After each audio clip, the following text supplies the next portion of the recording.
જય ગણેશ. શિવાય ગુરુવે નમઃ. હું શાસ્ત્રી અમિત પંડ્યા. વાત કરીએ આવતીકાલના પંચાંગની. આવતીકાલે 26 જુલાઈ 2026 અને બુધવાર. તિથિ અષાઢ સુદ પૂર્ણિમા. નક્ષત્રની વાત કરીએ તો ઉત્તરાષાઢ. યોગની વાત કરીએ તો પ્રીતિ યોગ છે. સૂર્યોદયની વાત કરીએ તો સવારે 6 વાગ્યાથી 9 મિનિટથી આવતીકાલનો સૂર્યોદય છે. અને સૂર્યાસ્તની વાત કરીએ તો સાંજે 7:23 સુધી. રાહુકાળની જો વાત કરીએ આપણે તો બપોરે 12:46 થી 2:25 સુધી રાહુકાળ રહેશે. આવતીકાલના દિવસની વાત કરીએ. આવતીકાલનો દિવસ ખૂબ જ મહત્વનો છે. આપ બધા જાણો છો કે આવતીકાલે ગુરુ પૂર્ણિમા તહેવાર છે. વ્યાસ પૂજન, ગુરુ વંદના અને ગુરુ આશીર્વાદ મેળવવાનો મહાપુણ્યશાળી દિવસ છે. આવતીકાલે શું ઉપાય કરવા જોઈએ?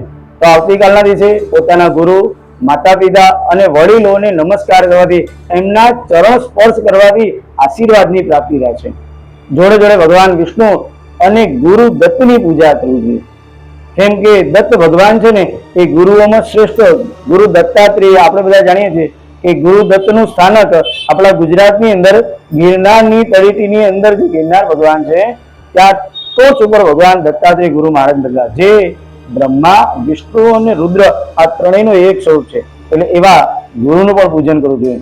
ગુરુનો બીજ મંત્ર નિત્ય જપ કરો. ઓમ ગુરુવે નમઃ, ઓમ બૃહસ્પતે નમઃ. ઓછામાં ઓછો 108 વાર એનો જપ કરવો જોઈએ. દાન પુણ્ય માટે શું કરવા જોઈએ?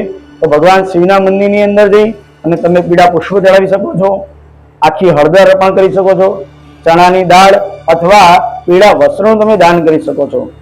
ગાયોને તમે લીલો ઘાસચારો અથવા ગોળ ચણા ખવડાવી શકો છો. ગરીબ વિદ્યાર્થીઓને બહુતાને ભણવા માટે કોઈ પણ પ્રકારની તમે મદદ કરી શકો છો. બ્રાહ્મણોની યથાશક્તિ આવતીકાલે દાન દક્ષિણા આપવા અથવા એમને ભોજન કરાવી અને એમના વિશેષ આશીર્વાદની પ્રાપ્તિ કરવી. એ ઉપરાંત સૌથી મહત્વનું કોઈ પણ દિવસની અંદર હોય તો એ શું છે? તો કાલે પૂર્ણિમા છે ને પૂર્ણનો ચંદ્ર છે ને એકદમ 16 કળાઓથી ખીલેલો હોય છે.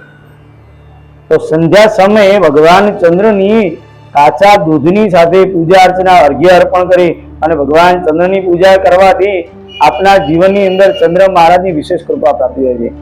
અને આપ બધા જાણો છો કે ચંદ્ર છે ને એ મનનો દેવ છે. અને મનુષ્યના જીવનની અંદર મનથી જ બધા પ્રશ્નોની શરૂઆત થાય છે. મન એવા મનુષ્યાણામ કારણમ બંધ મોક્ષયો.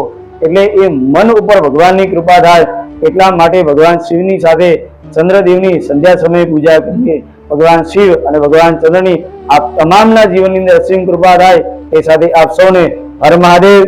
તમને જો સારું લાગ્યું હોય અમારો વિડીયો, અમારો પ્રયત્ન કે આ કરવાથી આપ સૌના જીવનની અંદર ફળની પ્રાપ્તિ થશે, આપનું જીવન ઉત્તમ અને શ્રેષ્ઠ બનશે, તો આપ વિશેષ માહિતી માટે અમારો કોન્ટેક્ટ કરી શકો છો.